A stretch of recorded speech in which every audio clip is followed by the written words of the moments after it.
Do you want to solve the problem loading screen on Soulmask? Okay, we are going to solve this problem.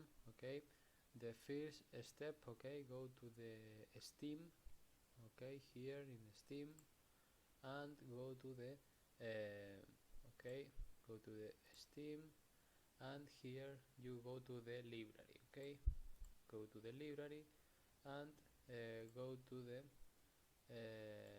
game of Soulmask.